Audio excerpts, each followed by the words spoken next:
आत्मा की दुर्विज्ञता। मनु जी कहते हैं, बृहस्पति, मनुष्य उस आत्मा का नेत्रों से दर्शन नहीं कर सकता, त्वचा से स्पर्श नहीं कर सकता और श्रोत्र से श्रवण नहीं कर सकता। वह इन सब का अपना आप है और ये श्रोत्र आदि स्वयं ही अपने आप को नहीं देख सकते। आत्मा सर्वज्ञ और सबका साक्षी है तथा सर्वज्ञ होने से इन सबको देखता भी है। किंतु जिस प्रकार मनुष्यों को दिखाई न देने पर भी हिमालय के दूसरे पार्श्व और चंद्रमा के पृष्ठभाग के विषय में यह नहीं कहा जा सकता कि वे है ही नहीं, उसी प्रकार संपूर्ण भूतों का ज्ञान स्वरूप आत्मा इंद्रियों का विषय न होने पर भी नहीं है, ऐसा नहीं कहा जा सकता। रूपवान वस्तुएं अपनी उत्पत्ति से पूर्व और नष्ट हो जाने पर रूपहीन रहती हैं। इस नियम से जैसे बुद्धिमान लोग उनकी अरूपता का निश्चय कर लेते हैं तथा सूर्य के उदय और अस्त के द्वारा जैसे उसकी गति का अनुमान हो जाता है, उसी प्रकार विवेकी लोग बुद्धि रूप दीपक के द्वारा दूरस्थ ब्रह्म का साक्षात्कार कर लेते हैं। जिस प्रकार मृगों से मृग, पक्षियों से पक्षी और हाथियों द्वारा हाथियों को पकड़ा जा सकता है, वैसे ही ज्ञान स्वरूप आत्मा को ज्ञान द्वारा ग्रहण किया जा सकता है। हमने सुना है कि सर्प के पैरों को सर्प ही पहचानता है, उसी प्रकार समस्त शरीरों में स्थित ज्ञेय आत्मा को पुरुष ज्ञान द्वारा ही जान सकता है। जिस प्रकार अंधकार रूप राहु चंद्रमा की ओर आता है या उसे छोड़कर जाता दिखाई नहीं देता, वैसे ही जीवात्मा शरीर में आता या उसे छोड़कर जाता हुआ जान नहीं पड़ता। जैसे चंद्रमा या सूर्य का संयोग होने पर राहु दिखने लगता है, वैसे ही देह से संयुक्त होने पर आत्मा का यह देहधारी है, ऐसा ज्ञान होने लगता है। किंतु जैसे चंद्रमा और सूर्य से अलग होने पर राहु की उपलब्धि नहीं होती, वैसे ही शरीर से छूट जाने पर जीव दिखाई नहीं देता। जैसे अमावस्या की रात में चंद्रमा स्वयं अदृश्य होकर नक्षत्रों में मिल जाता है, वैसे ही जीव शरीर से छूटकर अपने कर्मों के फल स्वरूप दूसरे शरीर में जुड़ जाता है। जिस प्रकार मनुष्य शुद्ध और स्थिर जल में नेत्र द्वारा अपना रूप देख सकता है, वैसे ही इंद्रियों के शुद्ध और स्थिर हो जाने पर वह ज्ञान दृष्टि से ये स्वरूप आत्मा का साक्षात्कार कर सकता है तथा जल में हलचल पैदा होने से जैसे रूप दिखाई नहीं देता, वैसे ही इंद्रियों के चंचल हो उठने पर बुद्धि के द्वारा आत्मा का अनुभव नहीं होता। अज्ञान से अविद्या आती है और अविद्या से मन राग आदि दोषों में फंस जाता है। इस प्रकार मन के दूषित होने से उसके अधीन रहने वाली पांचों ज्ञान इंद्रियां भी दूषित हो जाती हैं। अतः अज्ञानी मनुष्य विषयों में सदा डूबा रहकर कभी तृप्त नहीं होता तथा अपने प्रारब्ध के अनुसार वह विषय भोगों की इच्छा से बारंबार इस संसार में जन्म लेता रहता है। पाप के कारण ही संसार में पुरुष की तृष्णा का अंत नहीं होता। जब पापों की समाप्ति हो जाती है, तभी उसकी तृष्णा नष्ट होती है। विषयों के संसर्ग से सर्वदा उन्हीं में रचे पचे रहने से तथा मन के द्वारा विपरीत साधनों का अवलंबन करने से पर ब्रह्म की प्राप्ति नहीं होती। जब पाप कर्मों का क्षय हो जाता है, तभी पुरुष को ज्ञान प्राप्त होता है। दर्पण स्वच्छ होने पर जैसे प्रतिबिंब दिखने लगता है, उसी प्रकार वह अपने शुद्ध हृदय में परमात्मा का साक्षात्कार करने लगता है। मनुष्य विषयों की ओर इंद्रियों के फैल जाने से दुखी बना हुआ है और उन्हीं के संकुचित होने से सुखी हो सकता है। अतः उसे बुद्धि के द्वारा इंद्रियों को उनके विषयों की ओर से रोककर वश में रखना चाहिए। इंद्रियों से मन श्रेष्ठ है, उससे बुद्धि श्रेष्ठ है, बुद्धि से ज्ञान श्रेष्ठ है और ज्ञान से परमात्मा श्रेष्ठ है। अव्यक्त परमात्मा से ही ज्ञान उत्पन्न हुआ है, तथा ज्ञान से बुद्धि और उससे मन प्रकट हुआ है, वह मन ही श्रोत्र आदि इंद्रियों से युक्त होकर विषयों को देखता है।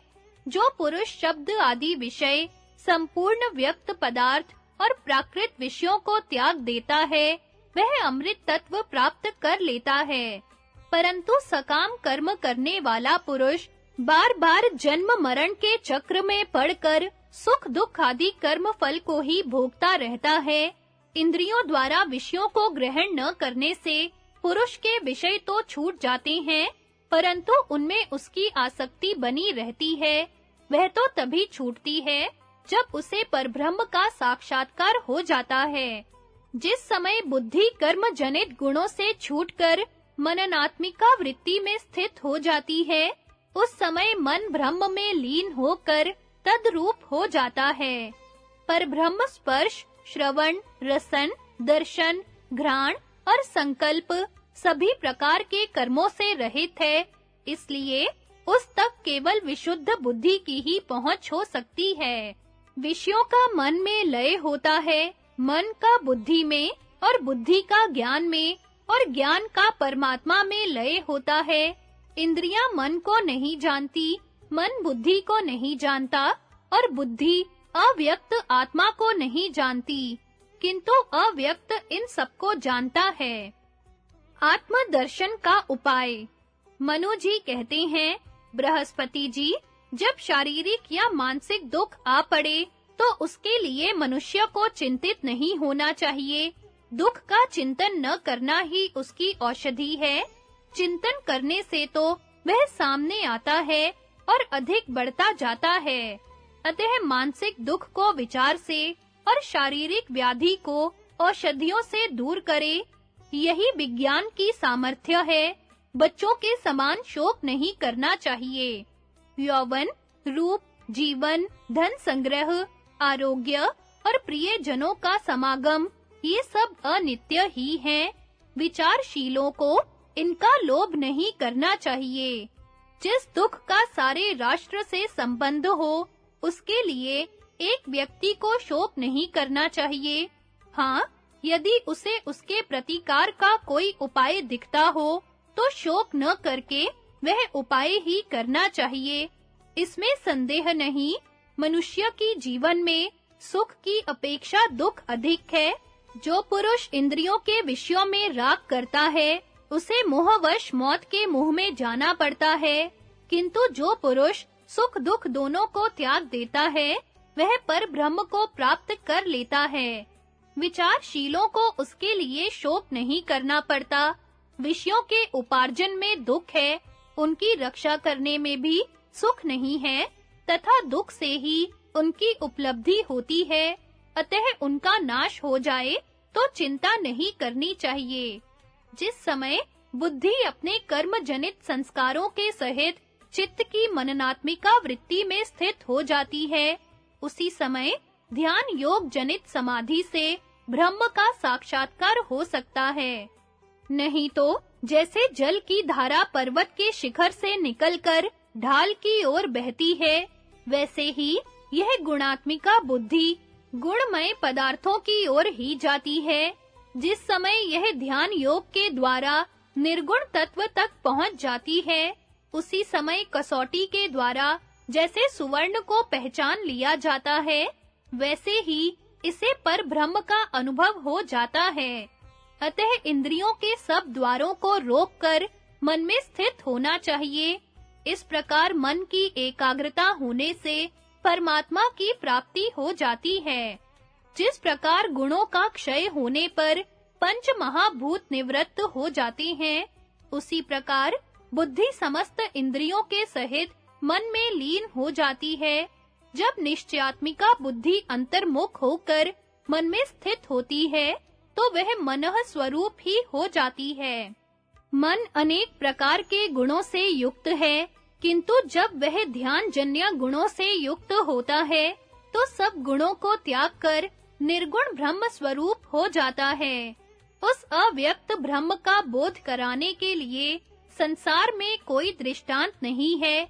जहाँ वाणी का व्यापार ही नहीं है, उस वस्तु को कौन वर्णन का विषय बना सकता है। इसलिए तप से, अनुमान से, शम आदि गुणों से, ब्राह्मण आदि जाति के धर्मों का पालन करके तथा शास्त्र अभ्यास के द्वारा चित्त को शुद्ध करके पर ब्रह्म को जानने का प्रयत्न करे। गुणातीत पुरुष उस अतर्कनीय पर ब्रह्म को बाहर भीतर समान भाव से अनुभव कर सकता है। बृहस्पति जी, धर्म करने से श्रेय की वृद्धि होती है और अधर्म से कल्याण होता है। रागी पुरुष प्रकृति के राज्य में रहता है और विरक्त आत्मज्ञान प्राप्त कर लेता है। जिस समय मनुष्य शब्द आदि 5 विषयों के सहित पांचों ज्ञान इंद्रिय और मन को काबू में कर लेता है, उस समय वह मणियों में ओत-प्रोत तागे के समान सर्वत्र व्याप्त पर ब्रह्म का साक्षात्कार कर लेता है। उसी समय उसे यह भी अनुभव हो जाता है कि जिस प्रकार तागा सुवर्ण के दाने की तरह ही मोती, मूंगा और मृत्तिका के भी दानों में पिरोया हुआ है, उसी प्रकार अपने कर्मों के अनुसार आत्मा भी गौ, अश्व, मनुष्य, हाथी, मृग और कीट पतंग आदि समस्त शरीरों में व्याप्त है। यह जिस शरीर से जो कर्म करता है, उस शरीर से उसी का फल प्राप्त करता है। मनुष्य को पहले विषय का ज्ञान होता है, फिर उसे पाने की इच्छा होती है, उसके बाद प्रयत्न और फिर कर्म होता है तथा कर्म करने पर उसका फल मिलता है। इस प्रकार फल को कर्म स्वरूप, कर्म को ज्ञेय स्वरूप, ज्ञेय को ज्ञान स्वरूप और ज्ञान को सत सत्व स्वरूप समझना चाहिए। इस प्रकार ज्ञान, फल, ज्ञेय और कर्म इन सबका क्षय होने पर जो फल प्राप्त होता है, उस परमात्मा को ही तुम ज्ञेय मात्र में व्याप्त वास्तविक ज्ञान समझो। उस परम तत्व को योगी जन ही देखते हैं। विषयों में आसक्त अज्ञानी जन अपने आत्मा में स्थित उस पर ब्रह्म को नहीं देखते। यहाँ जो कुछ दिखाई देता है, उनमें सारी पृथ्वी से बढ़कर जल है, जल से बड़ा तेज है, तेज से बड़ा पवन है, पवन से बड़ा आकाश है, आकाश से बड़ा मन है, मन से बड़ी बुद्धि है, बुद्धि से बड़ा काल है और काल से बड़े भगवान विष्णु हैं। उन्हीं से यह सारा जगत हुआ है। उन विष्णु भगवान का कोई आदि, अंत या मध्य नहीं है। आदि, मध्य या अंत से रहित होने के कारण वे अविनाशी भी हैं।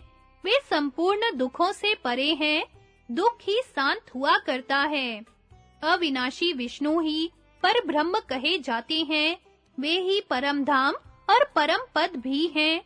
उनके पास पहुंचकर जीव काल के अधिकार से निकलकर मोक्ष प्राप्त कर लेते हैं। परंतु दुर्भाग्य, साधनहीनता और कर्म जनित अंतरायों के कारण मनुष्यों को उनके पास पहुंचने का मार्ग दिखाई नहीं देता। लोगों की विषयों में आसक्ति है। स्वर्ग आदि चिरस्थायी सुखों पर भी उनकी दृष्टि लगी रहती है और वे परमात्मा से भिन्न अनेकों वस्तुओं को पाने के लिए उत्सुक रहते हैं।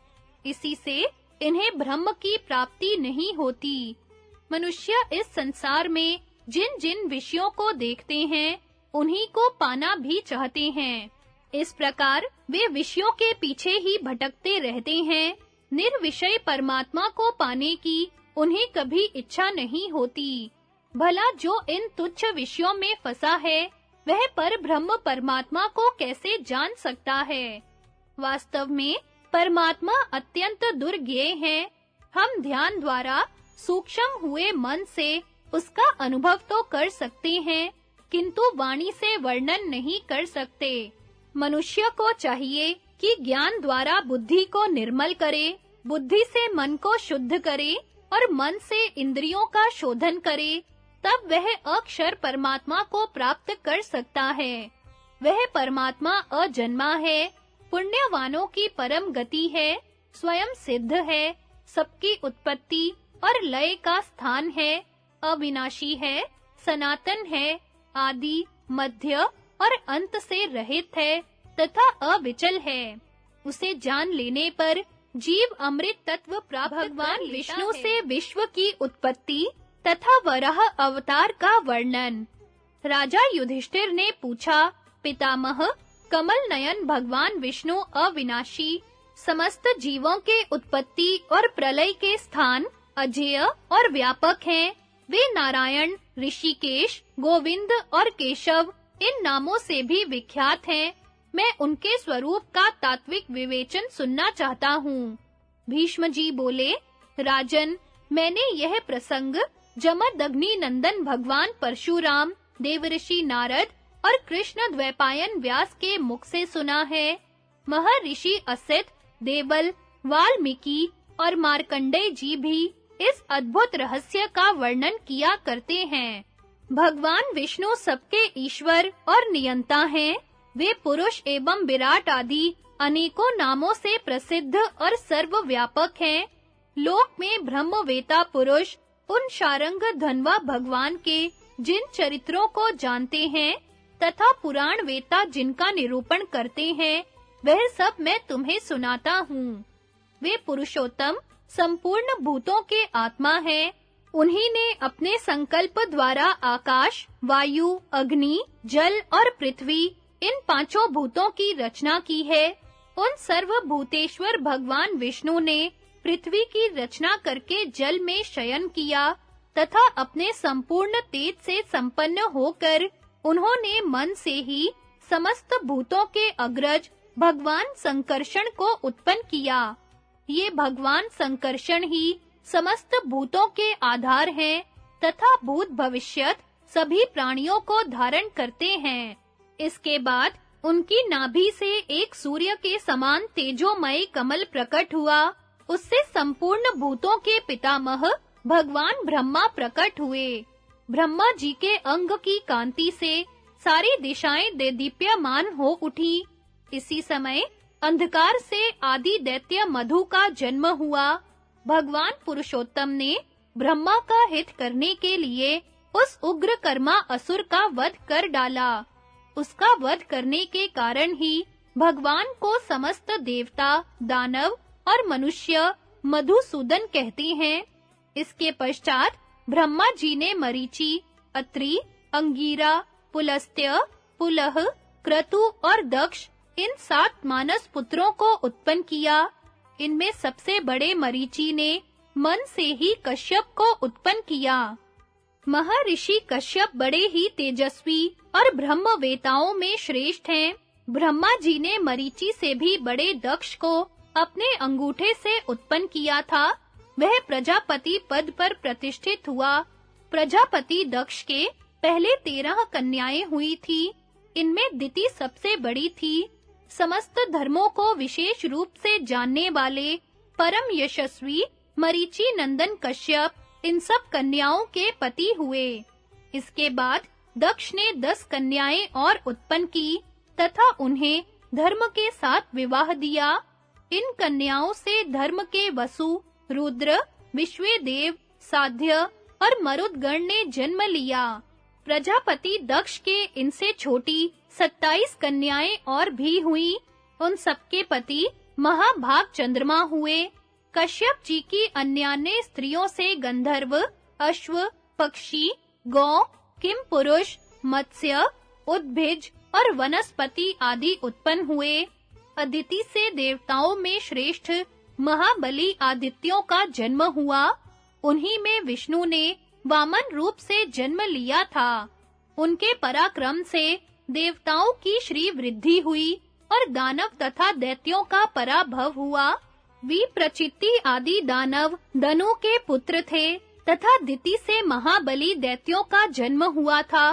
फिर श्री भगवान ने दिन, रात, ऋतु, पूर्वाहन, अपराहन आदि भेद से काल की व्यवस्था की तथा अपने संकल्प से ही मेघ, स्थावर जंगम एवं संपूर्ण पदार्थों के सहित पृथ्वी को रचा। इसके पश्चात उन्होंने अपने मुख से ही सैकड़ों ब्राह्मण उत्पन्न किए तथा भुजाओं से सैकड़ों क्षत्रिय, जंघाओं से सैकड़ों वैश्य और चरणों से सैकड़ों शूद्रों की सृष्टि की। इस प्रकार चारों वर्णों को उत्पन्न करके उन्होंने स्वयं ब्रह्मा जी को सबका अध्यक्ष बनाया। महातेजस्वी ब्रह्मा जी वेद विद्या के विधाता हुए। तत्पश्चात उन्होंने भूत और मातृगण के अध्यक्ष विरूपाक्ष, पापियों को दंड देने वाले पितृराज यम, धनाध्यक्ष कुबेर और जलचरों के स्वामी वरुण को उत्पन्न किया। इन सब देवताओं के अध्यक्ष पद पर उन्होंने इंद्र को नियुक्त किया। उस समय मनुष्यों को यमराज का भय नहीं था। वे जितने दिनों तक चाहते उतने समय तक ही जीवित रह सकते थे। संतान उत्पन्न करने के लिए भी उन्हें मैथुन धर्म में प्रवृत्त होने की आवश्यकता नहीं थी। वे संकल्प मात्र से प्रजा की उत्पत्ति कर सकते थे। इसके बाद त्रेता युग आने पर भी मैथुन धर्म का प्रचार नहीं हुआ। उस समय स्पर्श करने से ही प्रजा उत्पन्न हो जाती थी। द्वापर युग में मैथुन द्वारा प्रजा उत्पन्न होने लगी और कलयुग में सब लोग दाम्पत्य पूर्वक रहने लगे। राजन, इस प्रकार यह सारा जगत भगवान कृष्ण से ही उत्पन्न हुआ है। यह प्रसंग संपूर्ण लोकों का वृत्तांत जानने वाले देवर्षि नारद जी ने सुनाया था। उन्होंने भी श्री कृष्ण की नित्यता यथार्थ रूप से स्वीकार की है। इस प्रकार ये सत्य पराक्रमी कमल नयन भगवान कृष्ण साधारण मनुष्य नहीं है। इनकी महिमा अचिंत्य है। राजा युधिष्ठिर ने कहा, पितामह, भगवान कृष्ण अविनाशी और सबके ईश्वर हैं। आप इनके प्रभाव और पूर्व कर्मों का पूरा वर्णन कीजिए। उन्हें सुनने की मुझे बड़ी इच्छा है। भीष्म जी बोले, राजन, एक बार मैं शिकार खेलता महर्षि मार्कंडेय के आश्रम पर जा पहुंचा। वहां मुझे सहस्त्रों मुनि बैठे दिखाई दिए। मुनियों ने मधुपर्क समर्पित करके मेरा बड़ा आदर किया और मैंने भी उनका स्वागत सत्कार स्वीकार करके अभिनंदन किया। फिर महर्षि कश्यप ने मुझे यह मनोहर कथा सुनाई। तुम इसे एकाग्र चित्त से सुनो। पूर्व काल में नरकासुर आदि सहस्त्रों दानव क्रोध और लोभ के वशीभूत तथा बल के मद से मतवाले हो गए। उनके अनेकों और भी साथी युद्ध के लिए आतुर हो उठे। उन्हें देवताओं का बढ़ा चढ़ा वैभव असह्य हो गया। उनका उपद्रव यहाँ तक बढ़ा कि उससे तंग आकर देवता और देव ऋषिगण जहाँ-तहाँ छिपने लगे। देवताओं ने देखा कि भयंकर आकृतियों वाले महाबली दानवों से व्याप्त होकर पृथ्वी बड़ी व्याकुल हो रही है। उसका बोझा बहुत बढ़ गया है, शांति नष्ट हो गई है और वह दुख के भार से दबी जा रही है। यह देखकर उन्हें बड़ा क्षोभ हुआ और उन्होंने ब्रह्मा जी से कहा, ब्राह्मण, दानवों का उपद्रव बहुत बढ़ गया है। हम इस अत्याचार को कैसे सहें? तब ब्रह्मा जी ने कहा, देवताओं, मैंने पहले ही इस विपत्ति को दूर करने का उपाय कर दिया है। इस समय दानव लोग वर पाकर बल और दर्प से चूर हो रहे हैं। उन्हें अव्यक्त रूप भगवान विष्णु का कोई भी भय नहीं है। देखो, इस समय उन्होंने वराह रूप धारण किया है। इनको काबू में करना देवताओं के लिए भी कठिन है। इस भूमि के नीचे जहां दानव लोग सहस्त्रों की संख्या में रहते हैं, भगवान वराह वहीं जाकर उन सबका संहार करेंगे। ब्रह्मा जी की यह बात सुनकर सभी देवताओं को बड़ी प्रसन्नता हुई। तब महातेजस्वी भगवान विष्णु वराह रूप धारण कर बड़े वेग से पृथ्वी के नीचे दानवों के पास गए और उन्हें भयभीत करते हुए बड़ा भीषण शब्द करने लगे। उनके गंभीर गर्जन से सारे लोग गूंज उठे तथा उनमें रहने वाले इंद्र आदि देवता भी घबराने लगे। सारा संसार सन्नाटे में आ गया। स्थावर जंगम सभी भौचक्के से रह गए। उस भीषण नाद से मूर्छित होकर अनेकों दानव प्राणहीन होकर गिरने लगे। भगवान ने रसातल में पहुंचकर उन देव शत्रुओं के मांस, मेद और हड्डियों को अपने खुरों से रौंद डाला। इसी समय सब देवता मिलकर ब्रह्मा जी के पास गए और उनसे पूछा, भगवन, यह शब्द कैसा हो रहा है? इसका रहस्य हमारी समझ में तो कुछ भी नहीं आ रहा है। यह कौन है और किसका यह शब्द है जिसने सारे संसार को विह्वल कर दिया है? इसके तेज से तो सारे देवता और दानव मोहमुग्ध से हो गए हैं। इतने ही में भगवान वराह ऊपर आए। ऋषिगण उनकी स्तुति कर रहे थे। उन्हें देखकर ब्रह्मा जी ने कहा, देवताओं, सावधान रहो। ये तो संपूर्ण विघ्नों को नष्ट करने वाले भगवान विष्णु ही हैं। ये संपूर्ण भूतों के आत्मा, उनके रक्षक और स्वामी हैं, महान योगी हैं तथा आत्माओं के आत्मा हैं।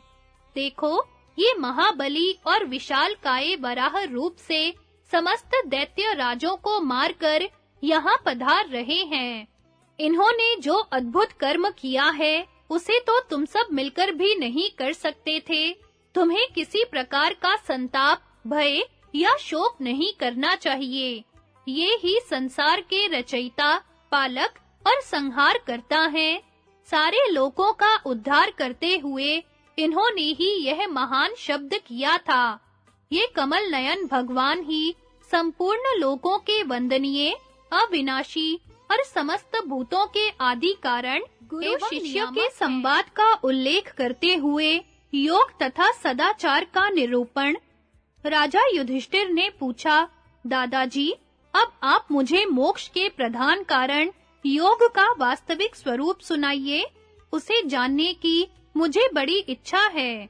भीष्म जी बोले, राजन, इस विषय में गुरु शिष्य का संवाद रूप यह पुरातन इतिहास प्रसिद्ध है। एक बार कोई ब्रह्मनिष्ठ आचार्य विराजमान थे।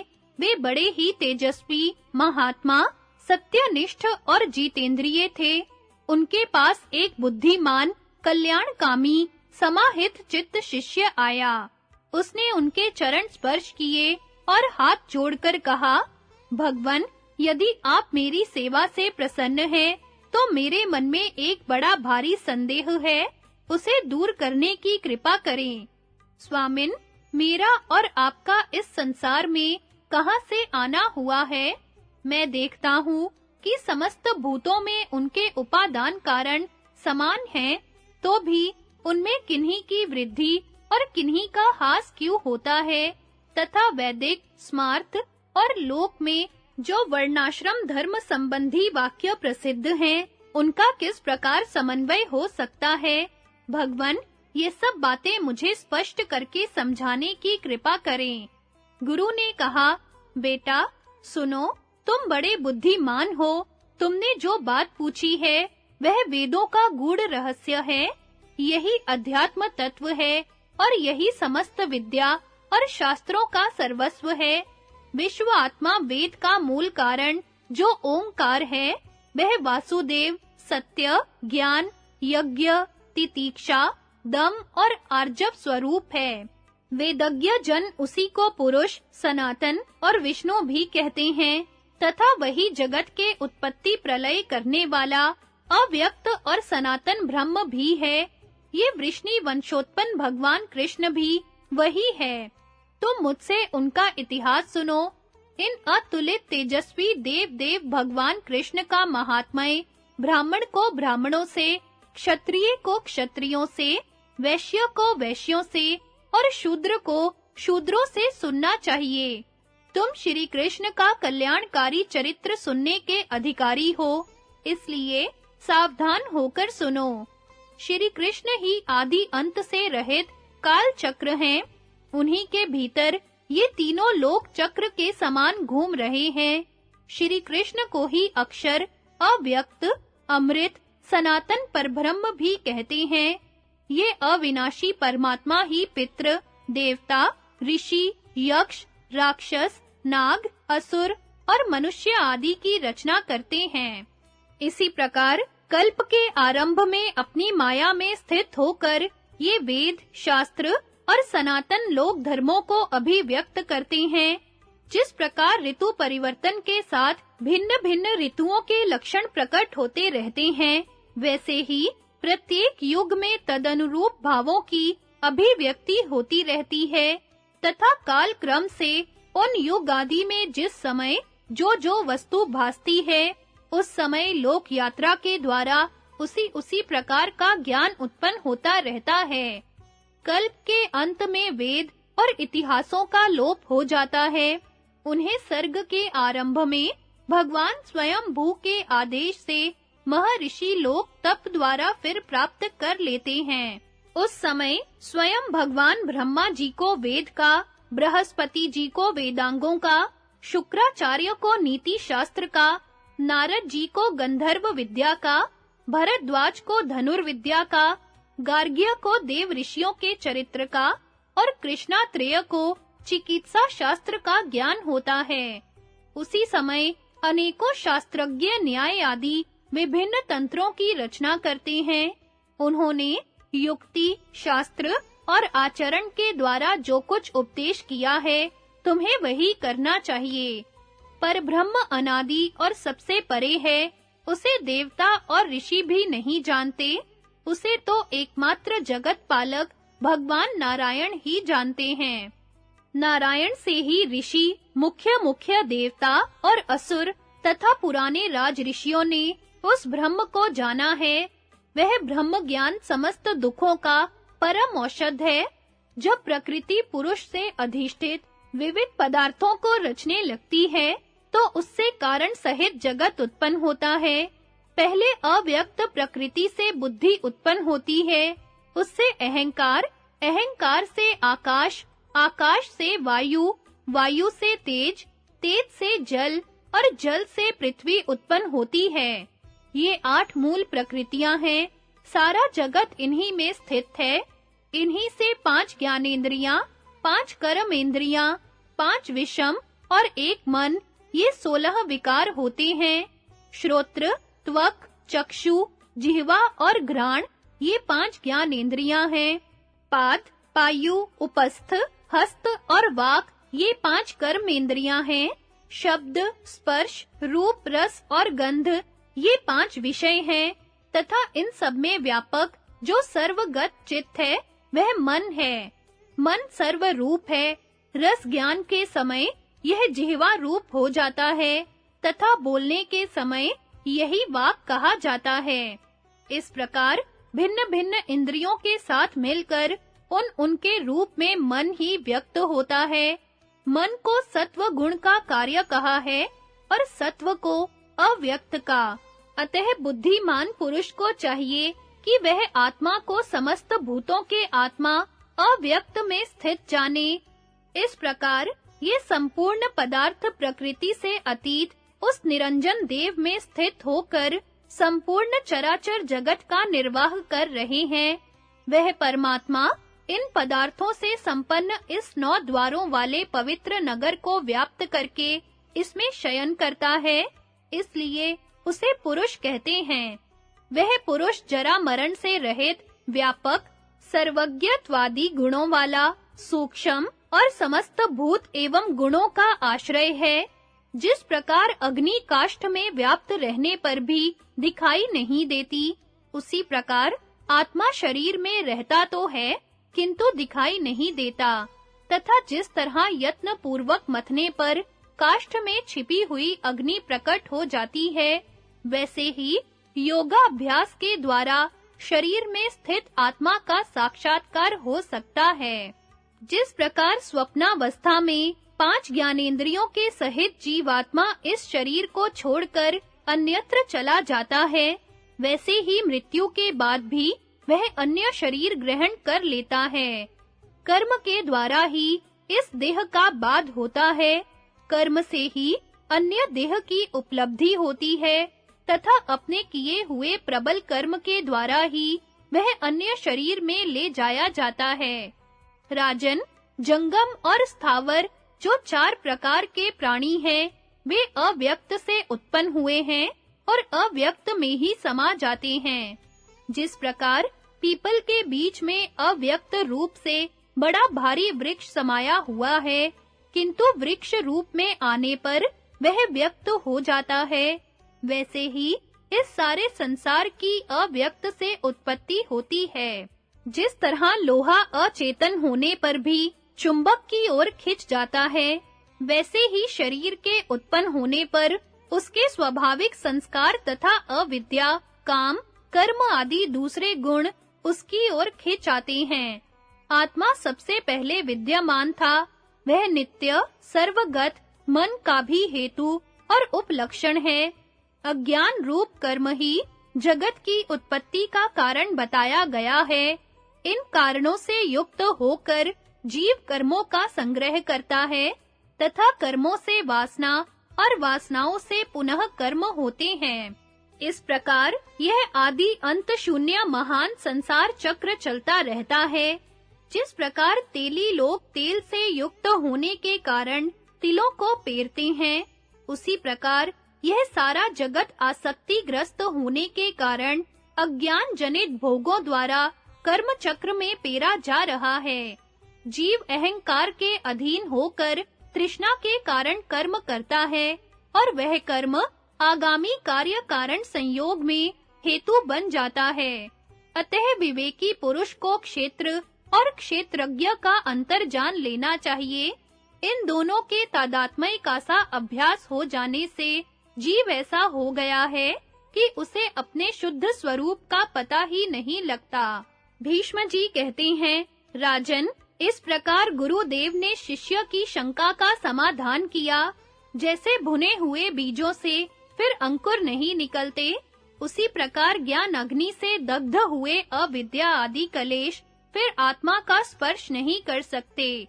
कर्मनिष्ठ पुरुष को जैसे प्रवृत्ति धर्म ही अच्छा जान पड़ता है, वैसे ही विज्ञान निष्ठों को ज्ञानाभ्यास से बढ़कर और कोई वस्तु नहीं जान पड़ती। वेद को जानने वाले और वेदोक्त कर्मों में श्रद्धा रखने वाले पुरुष विरले ही मिलते हैं। वैदिक कर्मों का प्रयोजन स्वर्ग या मोक्ष है।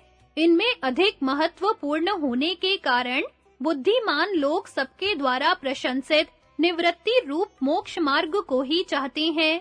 सत्पुरुषों ने सदा से ही इस मार्ग को ग्रहण किया है, अतः यही अधिक निर्दोष है। यह वह बुद्धि है जिसका अनुसरण करने से मनुष्य परम गति को प्राप्त कर लेता है। किंतु देहाभिमानी पुरुष इस मार्ग में नहीं जा सकता। वह तो क्रोध, लोभ आदि अनेकों राजस तामस भावों से युक्त होकर अज्ञानवश बहुत से बखेड़े बांध लेता है। अतः जो पुरुष देहाध्यास से छूटना चाहे, उसे किसी प्रकार का अवैध आचरण नहीं करना चाहिए। वह अपने लिए निष्काम कर्म के द्वारा मोक्ष का द्वार खोले, स्वर्ग आदि पुण्य लोकों के प्रलोभन में न फंसे। जो पुरुष एक बार धर्म मार्ग पर पैर रखकर फिर लोभवश काम क्रोध के चक्कर में पड़कर अधर्म करने लगता है, वह अपने परिवार सहित नष्ट हो जाता है। कल्याणकामी पुरुष को राग के अधीन होकर शब्द आदि विषयों का सेवन नहीं करना चाहिए। विषयों के कारण ही सत्व आदि गुणों के संसर्ग से हर्ष, क्रोध और विषाद की उत्पत्ति होती है। यह देह 5 भूतों का विकार है तथा सत्व, रज, तम 3 गुणों से युक्त है। इसमें यह किसकी स्तुति करे और किसे बुरा कहे। शब्द आदि विषय में तो केवल मूर्खों की ही आसक्ति होती है। जैसे वन में रहने वाले सन्यासी मिष्ठान आदि की इच्छा न करके शरीर निर्वाह के लिए स्वाधीन रूखा सूखा भोजन खा लेते हैं, इसी प्रकार संसारी मनुष्य को भी परिश्रम में संलग्न होकर रोगी के औषध सेवन के समान केवल शरीर निर्वाह के लिए परिमित एवं सात्विक भोजन करना चाहिए। उदार चित्त पुरुष सत्य, शौच, सरलता, त्याग, तेज, उत्साह, क्षमा, धैर्य, बुद्धि, मन और तप के प्रभाव से समस्त विषयात्मक भावों पर दृष्टि रखते हुए शांति की इच्छा से इंद्रियों को काबू में करे। ऐसा न होने से ही जीव अज्ञानवश सत्व, रज और तम से मोहित होकर निरंतर चक्र की तरह घूमते रहते हैं। अतः विचारशील पुरुष अज्ञान जनित दोषों की अच्छी तरह परीक्षा करे तथा इससे उत्पन्न हुए दुख और अहंकार से छूट जाए। राजन, अब मैं तुम्हें सत्व आदि गुणों के कार्य बताता हूँ, सुनो। प्रसन्नता, हर्ष जनित प्रीति, असंदेह, धैर्य और स्मृति ये सत्व गुण के कार्य हैं। काम, क्रोध, प्रमाद, लोभ, मोह, भय, क्लांति, विषाद, शोक, अप्रसन्नता, मान, दर्प और अनार्यता ये रजोगुण और तमोगुण के कार्य हैं।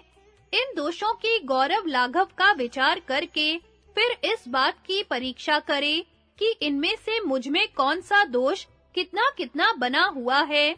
इस तरह विचार करते हुए इन सभी दोषों से छूटने का प्रकार के दोषों से छूटने के लिए ज्ञान, वैराग्य और ब्रह्मचर्य का उपदेश।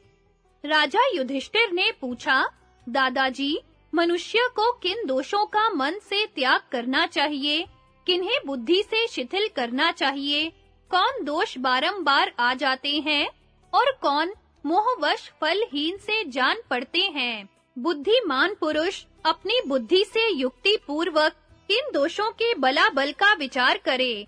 भीष्म जी बोले, राजन, अपने मूल कारण अज्ञान के सहित दोषों का नाश हो जाने पर पुरुष विशुद्ध चित्त होकर संसार से मुक्त हो जाता है। जिस प्रकार छैनी की धार लोहे की जंजीर को काटकर नष्ट हो जाती है, उसी प्रकार ध्यान संस्कृत बुद्धि तमोगुण जनित दोषों को नष्ट करके उनके साथ स्वयं भी शांत हो जाती है। यद्यपि रजोगुण, तमोगुण और काम तथा मोह से रहित शुद्ध तत्व ये तीनों ही गुण देह के मूल कारण हैं, तथापि आत्मवान पुरुष के लिए ब्रह्म प्राप्ति का साधन तो सत्व गुण ही है। अतः संयमशील पुरुष को रजोगुण तमोगुण से दूर रहना चाहिए। इन दोनों से छूट जाने पर बुद्धि निर्मल हो जाती है। मनुष्य जब रजोगुण के अधीन रहता है तो तरह-तरह के अधर्म युक्त कर्म करता है, उसमें दीनता आ जाती है तथा वह अर्थ युक्त भोगों का सेवन करता है। तमोगुण के अधीन होने पर वह लोभ और क्रोध जनित कर्मों में फंसा रहता है। हिंसा में उसका विशेष अनुराग हो जाता है और हर समय निद्रा तंद्रा से घिरा रहता है तथा सत्व गुण का आश्रय लेने वाला पुरुष शुद्ध और सात्विक भावों को ही देखता है। वह बड़ा निर्मल और कांतिमान होता है तथा उसमें श्रद्धा और विद्या की प्रधानता रहती है। राजन, रजोगुण और तमोगुण से मोह की उत्पत्ति होती है और उससे क्रोध, लोभ, भय एवं दर्प उत्पन्न होते हैं। इन सब का नाश करने से ही मनुष्य शुद्ध होता है।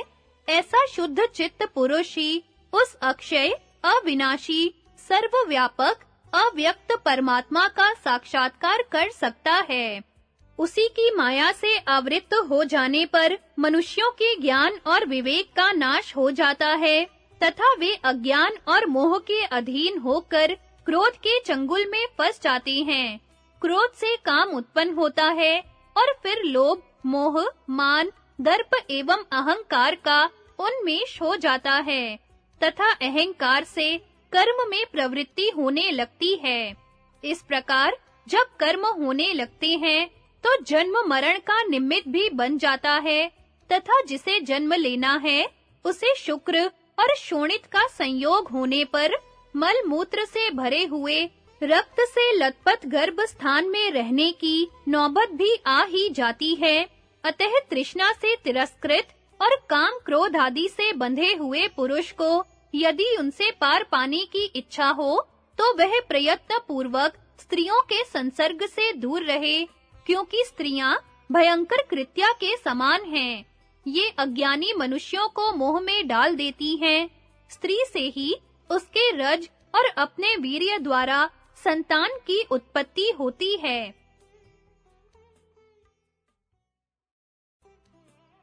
किंतु जिस प्रकार मनुष्य अपने अंग से उत्पन्न हुए जुओं को त्याग देते हैं, उसी प्रकार अपने न होकर अपने कहलाने वाले इन पुत्र आदि को भी त्याग देना चाहिए। इस देह से ही स्वभावतः श्वेत के द्वारा जुओं की उत्पत्ति होती है और कर्मवश पुत्र उत्पन्न होते हैं। अतः बुद्धिमान पुरुष को तो दोनों ही की उपेक्षा करनी चाहिए। यह बात ध्यान में रखो कि दुख की प्राप्ति तो शरीर के ग्रहण मात्र से निश्चित है, किंतु उसकी वृद्धि शरीर में अभिमान करने से होती है। अभिमान के त्याग से दुख का अंत होता है और जिसका दुख दूर हो जाता है वही मुक्त है। राजन, अब मैं तुम्हें शास्त्र दृष्टि से मोक्ष का उपाय बताता हूँ। जो पुरुष तत्व ज्ञान का अभ्यास करता है वह परम गति प्राप्त कर लेता है। जितने प्राणी हैं उनमें मनुष्य श्रेष्ठ है। मनुष्यों में द्विज और द्विजों में वेदज्ञ श्रेष्ठ है। वेदज्ञ ब्राह्मण समस्त भूतों के आत्मा, सर्वज्ञ और सर्वदर्शी होते हैं। उन्हें परमार्थ तत्व का पूर्ण निश्चय होता है। नेत्रहीन पुरुष मार्ग में अकेला होने पर जैसे तरह-तरह के दुख पाता है, वैसे ही ज्ञानहीन पुरुष को भी संसार में अनेकों दुख सहने पड़ते हैं। इसलिए ज्ञानी ही सबसे बढ़कर है। वाणी, शरीर और मन की पवित्रता, क्षमा, सत्य, धैर्य और स्मृति, ये श्रेष्ठ गुण प्राय सभी धर्मों के मनुष्यों में देखे जाते हैं। किंतु ब्रह्मचर्य को तो शास्त्रों में ब्रह्मा का ही स्वरूप माना है। यह सब धर्मों में श्रेष्ठ है। इसके द्वारा पुरुष परम गति प्राप्त कर सकते हैं। जो पुरुष इस व्रत का अच्छी तरह पालन करता है, उसे ब्रह्मलोक की प्राप्ति होती है। मध्यम ब्रह्मचारी को स्वर्ग मिलता है और कनिष्ठ विद्वान ब्राह्मण का जन्म पाता है। ब्रह्मचर्य बड़ा कठिन व्रत है। इसका उपाय सुनो। ब्राह्मण को चाहिए कि जब रजोगुण की वृत्ति बढ़ने लगे तो उसे रोक दे, स्त्रियों की बातें ना सुने तथा उन्हें ना देखे, क्योंकि यदि किसी प्रकार उन पर दृष्टि चली जाती है तो काम का विकार हो जाता है। ब्रह्मचारी को यदि काम विकार हो जाए तो उसे कृच्छ्र व्रत करना चाहिए और जल में गोता लगाकर 3 बार अघमर्षण मंत्र जपना चाहिए। विवेकी पुरुष को इस प्रकार संयत और विवेक युक्त चित्त से अपने अंतःकरण में स्थित काम विकार को नष्ट कर देना चाहिए।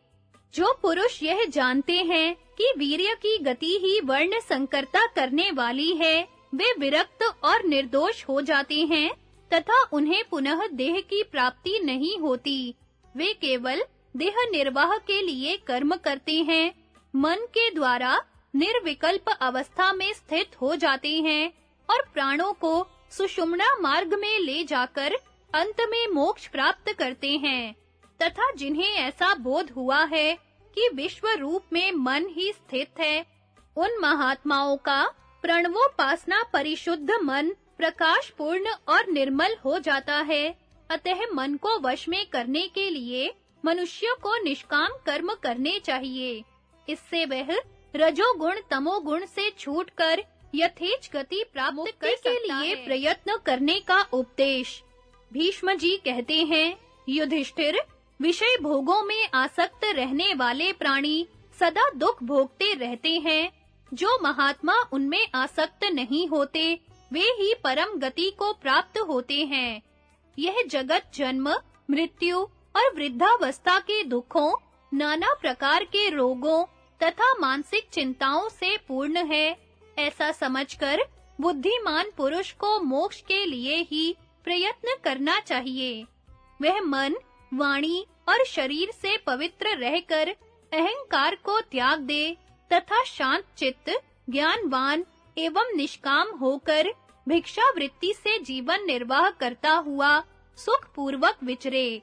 जीवों पर दया करते रहने से भी उनके प्रति मन में आसक्ति पैदा हो जाती है। ऐसा सोचकर दया और ममता की भी उपेक्षा कर दे तथा यह जानकर संतोष कर ले कि सारा संसार अपने-अपने कर्मों का ही फल भोगता है। मनुष्य शुभ या अशुभ जैसा भी कर्म करता है, उसका फल उसे स्वयं भोगना पड़ता है। इसलिए बुद्धि और क्रिया के द्वारा सदा शुभ कर्मों का ही आचरण करे।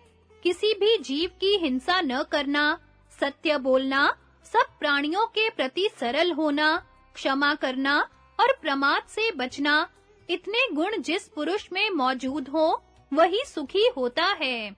जो इस अहिंसा आदि को संपूर्ण प्राणियों के लिए सुखद और दुख से छुड़ाने वाला परम धर्म समझता है, वही सर्वज्ञ है और वही सुखी होता है।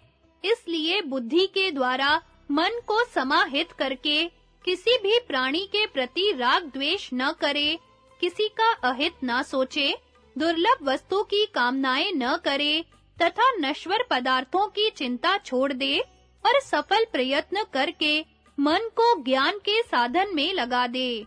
वेदांत वाक्यों के श्रवण तथा सुदृढ़ प्रयत्न से उत्तम ज्ञान की प्राप्ति होती है। जो सूक्ष्म धर्म को देखता और सत्य वचन बोलना चाहता हो, उसको ऐसी बात कहनी चाहिए जो सत्य होने के साथ ही हिंसा, पर निंदा, कपट, कटुता, क्रूरता और चुगली आदि दोषों से रहित हो। इस तरह की वाणी भी बहुत थोड़ी मात्रा में और सावधान चित्त से ही बोलनी चाहिए। संसार का सारा व्यवहार वाणी से ही बंधा हुआ है, इसलिए अच्छी वाणी ही बोले और यदि वैराग्य हो तो बुद्धि के द्वारा मन को वश में करके अपने किए हुए बुरे कर्मों को भी लोगों से कह दे। रजोगुण से प्रभावित हुई इंद्रियों की प्रेरणा से मनुष्य सकाम कर्मों में प्रवृत्त होता है और इस लोक में कष्ट भोग कर अंत में नरकगामी होता है। इसलिए मन, वाणी और शरीर से ऐसा काम करे जिससे अपने आप को धैर्य मिले। जैसे चोर जब चोरी के माल का बोझा उतार फेंकता है, तो जहां उसे सुख मिलने की आशा होती है, उस दिशा में आसानी के साथ भाग जाता है। उसी प्रकार मनुष्य राजस और तामस कर्मों को त्याग देने पर शुभ गति प्राप्त कर सकता है। जो सब प्रकार के संग्रह से रहित, निरीह, एकांतवासी, अल्पाहारी, तपस्वी और जितेंद्रिय हैं, जिसके संपूर्ण कलेश ज्ञान अग्नि से दग्ध हो गए हैं, तथा जो योगा अनुष्ठान का प्रेमी और मन को अधीन रखने वाला है, वह अपने स्थिर चित्त के द्वारा निसंदेह पर ब्रह्म को प्राप्त कर लेता है। बुद्धिमान एवं धीर पुरुष को चाहिए कि वह बुद्धि को अपने वश में करे, फिर बुद्धि के द्वारा मन को और मन के द्वारा विषय परायण इंद्रियों को काबू में रखे। इस प्रकार जब वह मन को वश में करके इंद्रियों को अपने अधीन कर लेता है, उस समय उसकी इंद्रियां प्रसन्न होकर ईश्वराभिमुख हो जाती हैं। फिर उनके साथ मन की एकता होने पर अंतःकरण में ब्रह्म का प्रकाश छा जाता है। अतः योग शास्त्रोक्त नियमों के अनुसार आचरण करना चाहिए और योग साधना करते समय जिस उपाय से भी चित्त वृत्ति स्थिर हो सके, उसका पालन करते रहना चाहिए। अन्न के दाने, उड़द, तिल की खली, साग, जौ की लपसी, सत्तू, मूल, फल, जो कुछ भी भिक्षा में मिल जाए, उसी से अपना निर्वाह करे। देश, काल और नियम के अनुसार सात्विक आहार करे। साधन आरंभ कर देने पर उसे बीच में न रोके। जैसे आग धीरे-धीरे तेज की जाती है, उसी प्रकार ज्ञान के साधन को शनै-शनै प्रदीप्त करे। ऐसा करने से ज्ञान सूर्य की भांति प्रकाशित होने लगता है तथा ज्ञानी पुरुष काल, जरा और मृत्यु को जीतकर अक्षर, अविकारी, अमृत एवं सनातन ब्रह्म को प्राप्त कर लेता है।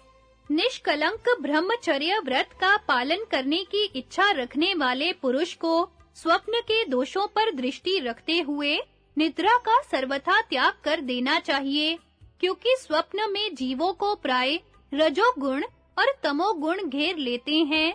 ज्ञान का अभ्यास तथा तत्व का विचार करने से जागने की आदत होती है तथा जो ज्ञान प्राप्त कर लेता है, वह तो सदा जागृत ही रहता है। इंद्रियों के थक जाने पर सबको नींद आती है, किंतु उस समय भी मन जागृत रहता है, इसलिए तरह-तरह के सपने दिखाई देते हैं। जैसे जागृत अवस्था में काम-काज में फंसे हुए मनुष्य के संकल्प मनोराज्य की ही विभूति हैं, उसी प्रकार स्वप्न के भाव भी मन से ही संबंध रखते हैं। कामनाओं में आसक्त पुरुष असंख्य जन्मों की वासनाओं को स्वप्न में अनुभव करता है, उसके मन में जो भाव छिपे रहते हैं, उन सबको अंतर्यामी जानता रहता है।